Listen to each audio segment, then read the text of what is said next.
بسم اللہ الرحمن الرحیم۔ السلام علیکم ورحمۃ اللہ وبرکاتہ۔ اسلامک اسکالر آفیشیل کے پیارے ناظرین، ہم امید کرتے ہیں کہ آپ خیریت سے ہوں گے۔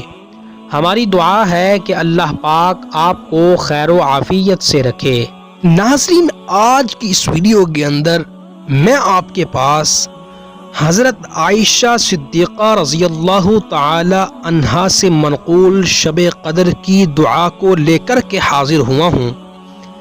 ناظرین، یہ دعا اگر آپ شب قدر کو ایک مرتبہ یا کثرت سے پڑھ لیتے ہیں تو میں یہ دعویٰ اور یقین سے کہتا ہوں کہ آپ کی ہر دعا قبول ہوگی اور ساری زندگی مصیبت و پریشانی سے آپ محفوظ رہیں گے، اور رزق کی اتنی فراوانی ہو جائے گی کہ آپ سوچ بھی نہیں سکتے۔ صرف چھوٹی سی دعا ہے، آپ نے شب قدر کے اندر جتنی طاقت ہے پڑھ لینا ہے۔ وہ دعا کون سی ہے؟ وہ دعا بتانے سے پہلے ایک چھوٹی سی ریکویسٹ کرنا چاہوں گا۔ اگر ابھی تک آپ نے اسلامک اسکالر آفیشیل چینل کو سبسکرائب نہیں کیا تو ویڈیو کے نیچے موجود لال رنگ کے سبسکرائب بٹن کو دبا دیں اور سامنے موجود بیل کے آئیکن کو پریس کر کے آل کو سلیکٹ کر لیں تاکہ ہماری آنے والی ہر ویڈیو آپ تک بر وقت پہنچ سکے۔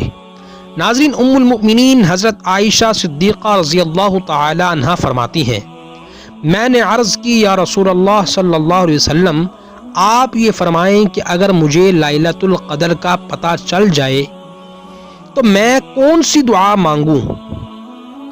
تو آپ صلی اللہ علیہ وسلم نے ارشاد فرمایا کہ یہ دعا مانگو، سکرین پر آپ کو شو ہو جائے گی۔ وہ دعا ہے اللہم انک عفو کریم تحب العفو فاعف عنی۔ ترجمہ کیا ہے؟ ترجمہ ہے، اے اللہ تو بہت معاف کرنے والا ہے، درگزر کو پسند فرماتا ہے، پس مجھے معاف فرما دے۔ یہ دعا پڑھنے کی دیر ہے، اللہ رب العزت تمام گناہوں کو بھی معاف فرما دے گا، رزق کے اندر برکتیں فرما دے گا، اور تو اور امن و سکون کی زندگی عطا فرما دے گا، اور قسمت اور تقدیر بدل دے گا، اور بلائیاں ہی بلائیاں عطا فرما دے گا۔ یہ دعا پڑھنے کی برکت ہے۔ ناظرین، اس ویڈیو کو اپنے دوستوں رشتہ داروں کے ساتھ ضرور شیئر کریں تاکہ آپ ایک عظیم اجر ثواب کے اندر شامل ہو جائیں۔ ناظرین، اس ویڈیو کو لائک کریں، چینل کو سبسکرائب کریں، اپنا اور اپنے دوستوں کا خیال رکھیں۔ ہمیں دیجیے اجازت۔ السلام علیکم ورحمۃ اللہ وبرکاتہ۔